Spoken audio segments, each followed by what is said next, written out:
Great day. I'm excited to see this young lady. Hey, girl, come on in. You better have on a red lip. Hey. Hey. So listen, I just said that I didn't want to read your bio until you were actually on the live. So this is what I'm gonna do. First of all, I'm gonna pop in your social media information so that the people can follow you. So if they would like to, but hopefully this will expose you to a completely different platform. Today has been an amazing day for me. So how have your day been? Oh, it's been a Monday on a Wednesday. Ooh, I don't like Yeah. that, girl. A Monday on a Wednesday. Okay, well, Yeah. we'll get into It's it in one a of them second. days. Well, it's all right because it could be you're dead in the ground with no days. Hey. Come on, As long sis. as I'm God still breathing, woke I'm you. blessed, baby. He woke you. Okay. Hey, Mo. Good to see you. Okay, so let me go ahead and get into your bio because you got some things going on. It's so funny. I just realized that you knew my attorney, Jaylene Mack. Oh, I'm not none of that. I'm me by me. I don't even know I how had you to do do it. it Ill. for. How you I do it? had to Ill? do Me it by me. I don't know. for. So anyway, let me do this. Fire, Tyresa Ty, is an entertainment source, motivational speaker, and author. She is a fast rising presence across arts and entertainment. Her collaborative work in management with Grammy nominated producer Teddy Riley. Did you tell him? Dougie Fresh, thank you, sis. Recording artist Kelly Price and efforts with Tamika Tiny Harris are just a part of her story of impact in the entertainment industry. A published author, come on, sis. Her initial release, Follow the Fire, is noted in the summer quarterly edition of Wake Forest University magazine as a summer must read. And her forthcoming release, Matters of the Mind, Fire Edition, is a self-care journal, which, girl, I need some water, which provides another resource for readers. It is complete with an enriching collection of affirmations, activating questions, and areas of reflection, which can be a source of encouragement, especially given the added stressors of the current pandemic. Ladies and gentlemen, whatever you are, whatever you're doing, put your hands together and welcome my friend, Tyresa Ty. Come on, y'all! Come on! Thank you, girl. You just Girl, making you it so down here writing books. exciting. So So exciting. listen, I Mm-hmm. want to get into this thing because you got a lot of amazing things happening, and I want to show you, listen, expose you to all the good people. Now, Nicole Estelle, my everything for my company right now, broke it all down. She said, "Oh, this girl got some things going on." Okay, so let me ask you because I know that you're a writer and you're also creative. What are you doing, honey, to stay creative and sane under these restrictive and quarantine conditions? It's been very challenging to stay still because I'm used to plane hopping. I'm gonna be quite honest. I'm traditionally on a plane 2 or 3 times a week. So with the artists that I work with, I completed my journal during the initial start of the pandemic, Mm-hmm. and I am working on an additional. My first book. I am revising my first book and Mm-hmm. kind of polishing it up a little bit. And I have a lot of other stuff that I'm working on I can't really talk about right now, but I'll come back later when it's done. You know, you have to Right, move in right, silence during this during this season. But I have right, a right, lot right. of exciting things going on. So, out of all the things that you have done and all the accomplishments that you have, completed, tell me what has been one of the biggest things that you've done. Like, oh my God, I can't believe I did that, and that really pleases my heart and my soul. I would say it's so many moments where I had these like wow in the corner about the lash coming off because I'm crying. Right. When I was invited to Oprah Winfrey's release party about 2 years ago in New Orleans for Essence. Mm-hmm. And it was only because one of the producers walked in the wrong room when I was speaking, and it was next door, and they was like, you got to come, and they just invited me. So I was just Nice. like overwhelmed. It was so amazing because I invited, because that's where I'm from. I invited my family and friends, and they couldn't make it because they partied a little too much the night before and they missed that opportunity. So I Mm-hmm. always tell people, show up for people. You never know what surprise you may get and a blessing you would get in return from supporting people. So I had an open guest list and I didn't have my family there, but that was one of the proudest moments. And then having the opportunity to go to Tyler Perry's 2-day opening was like life. Right, That was right, life right. for Oh, me. listen, when I tell you, I was like, I'm supposed to be on that list. Who my people? Why am I not on this list? But you know what? I always say say, I'm always where I'm supposed to be. I'm never gonna miss where I'm supposed to be. And if I'm supposed to be somewhere, it wasn't the time for me to be in that room right there. Absolutely. And God has to have a testimony in that thing. So Come he on. has to have somebody, an ordinary person with extraordinary dreams up at that Come thing, on, so sis. that I can show ordinary people that you can come there too. It can Yes, happen for ma'am. you. So Yes. although it was the AAA list up in there, it was some regular people like me there to Come come back and share on. the Okay, so let's testimony. talk about that, because when we first connected, we connected really on the spiritual level. When we Yes. realized that we both were believers, we're like, come on, believers.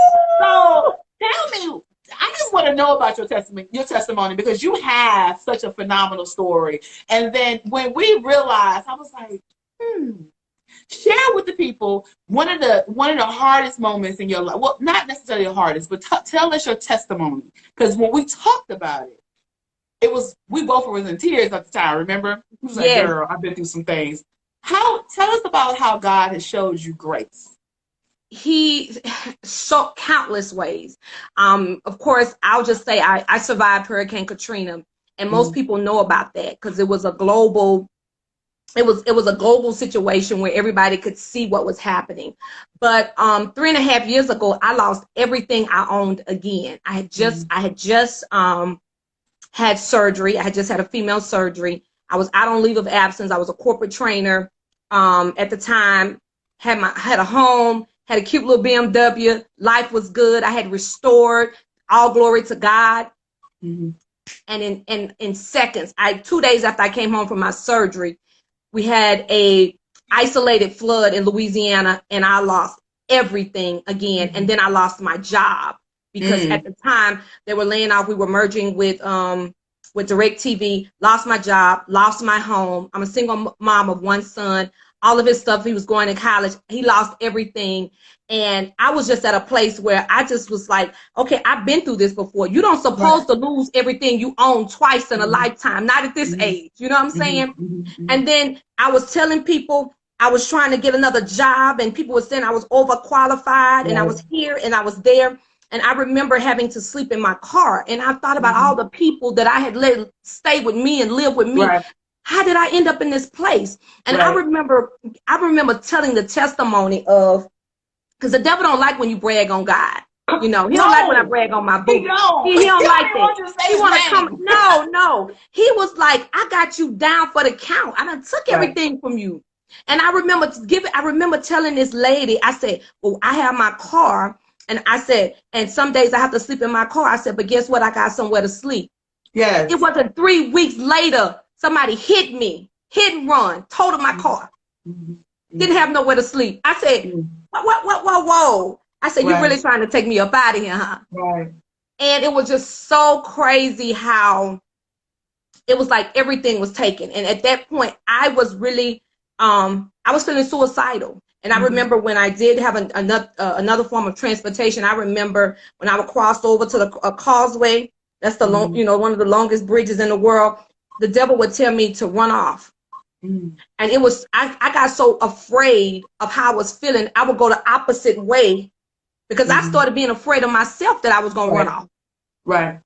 Because it was like he was trying to feed. That's why, when I talk about the matters of the mind is so powerful. The mind can make you do anything it can convince you to do. Absolutely. Anything. You could be the strongest person, and if it can just if it can get that moment, and it can, and if you allow it, an idle mind, and see, like right now with the pandemic going on, the idle mind, this is the devil's workshop, and he's dealing with. He's sending his best demons after the strongest people to try to take us up out of this thing. You feel what I'm saying? He's trying to take us up out of here. And he's talking to you, because I always say that. We talked about this. I said I have an angel on one shoulder and the devil on the other. And that devil gets loud. You hear me? Right. And will hush the angel. The angel talking to me saying, hey, baby, I got you. And the devil's like, no, she don't. And he already know how I was before I got some Jesus in me. Crazy. So they be trying to deal with that pre-tie before pre-Jesus got in me. Yes, ma'am. And so it's a tug of war sometimes. And I can say that Prior to that, I was doing hosting different places. God allowed me to do a lot of things, and that's how I met Dougie Fresh. So when I saw him at the Magic City Classic, I'll never forget him because everybody know I'm a hustler. I'm always like, I need a job. What can I do? What can I do? What you So got? I saw backstage, and I said, I need a job. He said, you say that every time. I said, no. I need a job for real. Yep. I lost my house and stuff, and in the flood. And for me, I don't make no pity party. I was just letting him know. And so I went, try to make a long story short. And so I told him, he said, you got to be ready. You got to be ready. I said, everything I own is in my car. He said, that's when I told him. He said, huh? I said, everything I own is in my car. I only had like a few little bags of stuff. He said, wait, what happened? And then 2 weeks later, God just had it where he was coming to Xavier, coming to New Orleans. He said, let's talk. I told him, I said, look, he said, I don't know what you could do. I said, I'm very resourceful. I said, you ain't even got to pay me yet.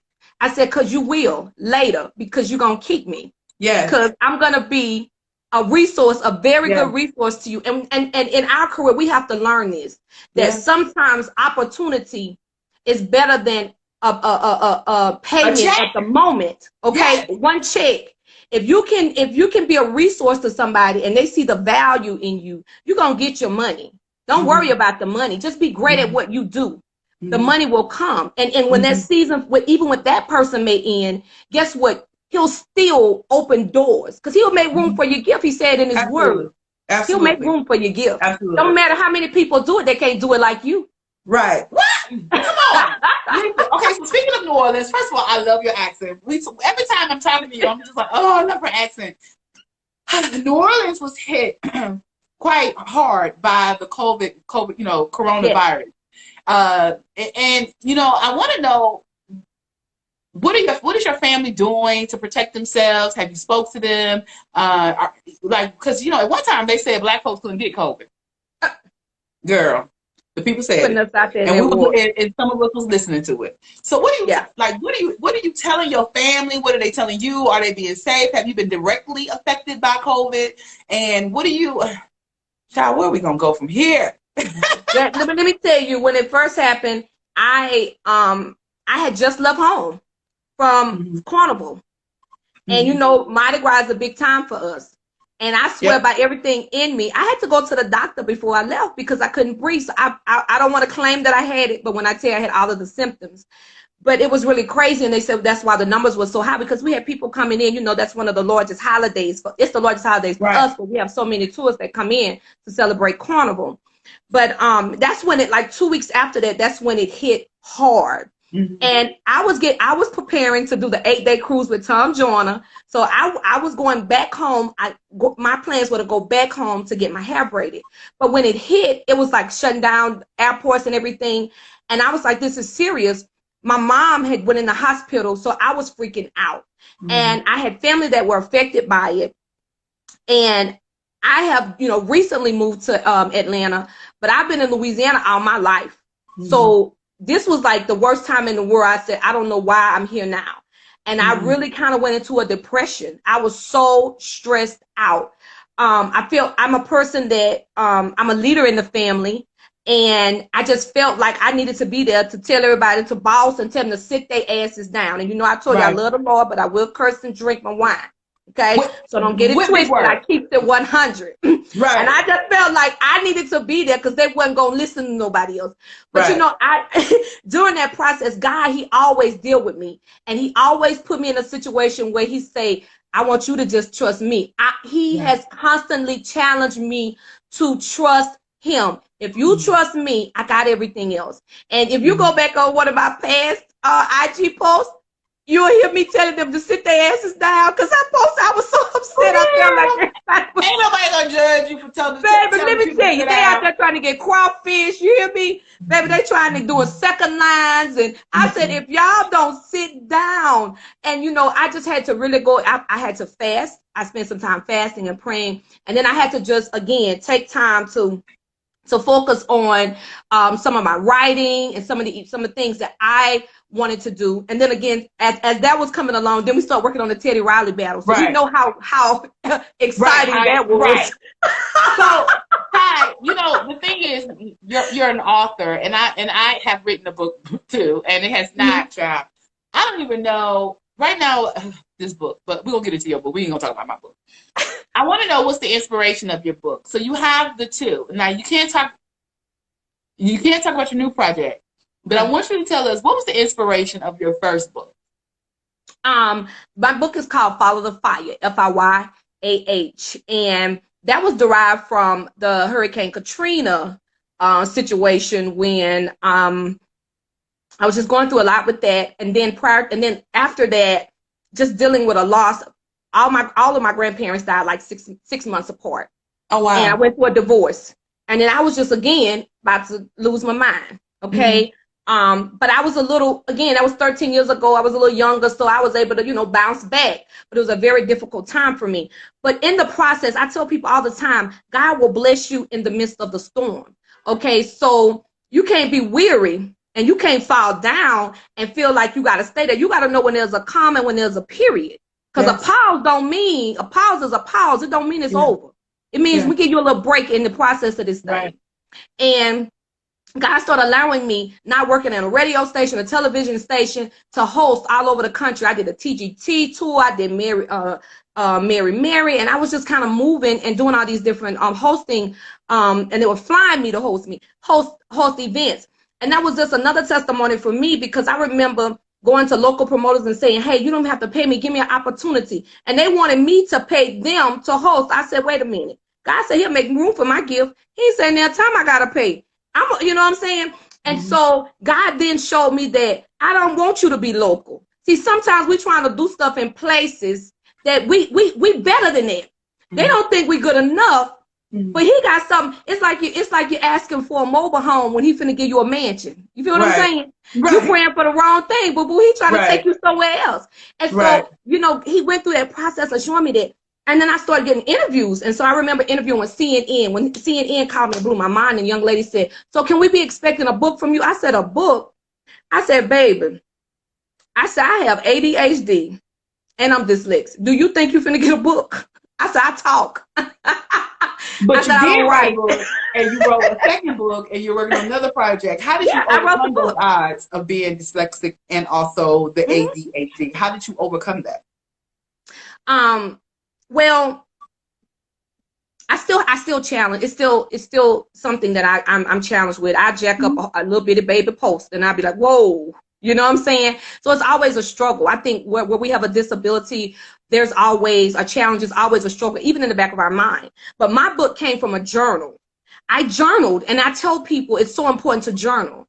The Bible say, write the vision and make it plain. It didn't say I'm all for the I'm all for the parties. I'm all for the cutting out the stuff. Say it again. Yeah, I'm all for that.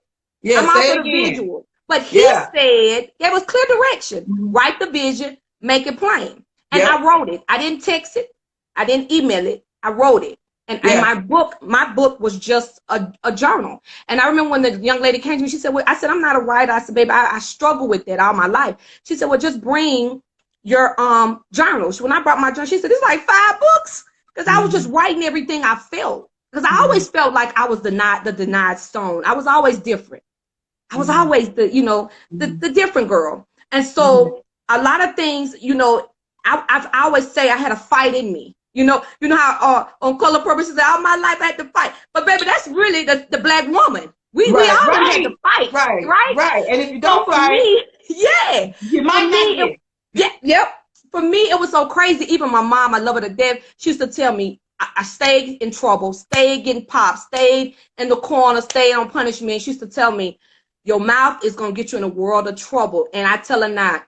I said, my mouth takes me all over the world, and every time I open it, I get paid. So you got to tell people, you got to look, when your children have challenges, turn them challenges, those challenges can be turned into a career.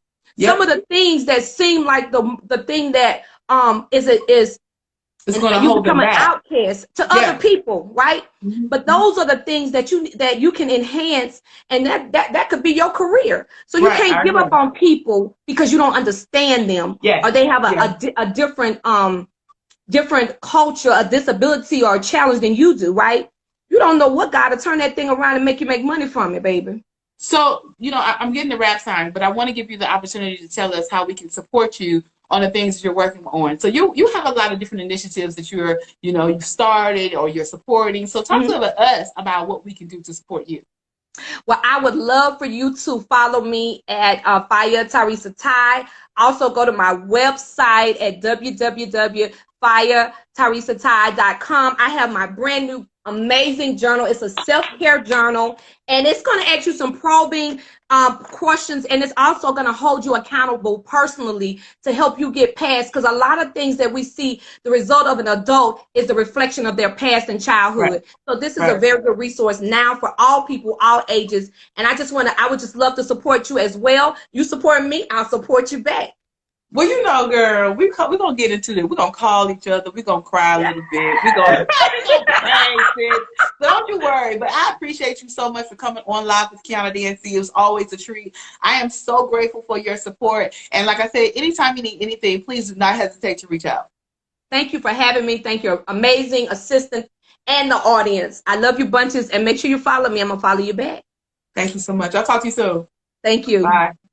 Guys, when I tell you, that young lady has quite a story. She lost everything in 3 years. Like, she lost everything through a Hurricane Katrina, and then she turned around and lose everything again. What would you be if you lost everything and then had to rebuild and lose it again? Would you still praise him? I'm just asking. Just asking. Would you still praise him? Because many times you get yourself in a situation and your back is against the wall and you feel as though you did it on your own, and then you lose it. And then what, you're looking around and you build yourself on your, would you still praise him? See, that's when God really trying. He knows your heart. But that's when you prove who you really are. When you lose everything, your back is against the wall, do you still care? That's the question, y'all. That's a word right there. You need to figure it out. Would you still praise him? I will, and I do. Even when I don't have, even when I feel like I deserve more, even though I think I should have. God, why you so? Because, you know, we always want things in our time, but, you know, he don't move like we move at all. So, gotta think about it. You lose everything. You don't have a man, you don't have a car, you don't have a home, you don't got a dollar, you ain't got no food, your dog died, cat, dog, friends left, your hair gone. Would you still praise him? And my answer is yes. But everybody don't have that same, you know, belief. And everybody don't believe the same, on the same level. And a lot of people ain't gonna have the same answer. Some people gonna say, no, I wouldn't. But I don't want to be around them folks. Don't judge me, but I don't want to be bothered. That was a great segment with Teresa. I'm excited that she has so many things going on. If you guys have not followed her, make sure you follow her. When I post it again later, I will give you that will give you the opportunity to follow her. It is Fire, Fiyah, not fire. You know, her accent may have you thinking that she meant fire, but it's fire. Okay, Fire Teresa Ty. My next guest, I don't have an assistant. This lady's a producer. You can follow. Let me post her information, because, you know, I don't know what I would be without Nicole Estelle. I'm all around. Nicole she the glue to my company right now. Because I can give my mama something. Child, I can give my mama something. And it'll get done. But not on her time. Not when I want it. My mother is not studying me. Is that a word? That's a word too. I love that word. I live in the South. We say that a lot. Not studying you. I don't even know how you spell it. But yes, my mother, she's worked for my company. She was my business manager. And a lot of times, honey, I will be waiting on my mama to do something. And don't do mama. I'm doing mama. Because I had to. Because mama wants things done when she wants things done. And she going to get it done. What did I ask her to do today? I asked her to reply to an email. She wrote the email. She did. She wrote the email. But she wrote the email not coming from me. It was coming from, I was like, I had to rewrite it again. Bless her heart. My mom is bomb, for the record. My mother is the bomb. But she don't care. She be like doing her own thing. And I'm not, she don't care. Anyway, let's get off my mom before she throws something at me. Listen, this next guest I have coming on, and I wonder, because I didn't see her pop in. I ain't studying you. You better stay there, STUDDN, studying. I guess that is how you spell it. Girl, you better know how to spell studying. Okay, let me see. Where is my girl at? Now, Jasmine knows that she's supposed to be on here because she actually spoke. And then also, She responded, heart her. Oh, you love my mom. You don't love me? Okay. See how y'all do me? All right, it's all right. It's all right. Today was a great day. I cooked gumbo. I had 2 different recipes going on. My attorney, Jaylene Mack, shout out to her, who was on the live right now. She helped me come up with her recipe. Then my girlfriend, so one, Jaylene is from New Orleans. My best friend is from Lake Charles. So they do things a little different. It's just a tad bit different. But the recipe was bomb. And at this point, I'm like, ooh, child, I want to make sure I get I make sure everybody eat. It was a little spicy though. It was real spicy. Yes. Bring some. We love Mama D. Y'all not going to keep defending my mama. She all right. She a big girl. That lady can handle it. She is all right. She ain't studying me. Okay. But again, I appreciate everybody who was very supportive today. I'm a NOLA girl. Shout out to Jaylene Mack, who's on the live. She's my attorney. If you guys are looking for any kind of assistance in the entertainment industry, she is the one to go to. Miss Jaylene Mack is the bomb. No, fire. Matter of fact, let me do this. Because I was trying to put your social media back up. Oh, good. She wasn't even on. So now my mama don't even know I was talking about her. She just popped in. Y'all say hello to Mama Dancy. She's on the live right now.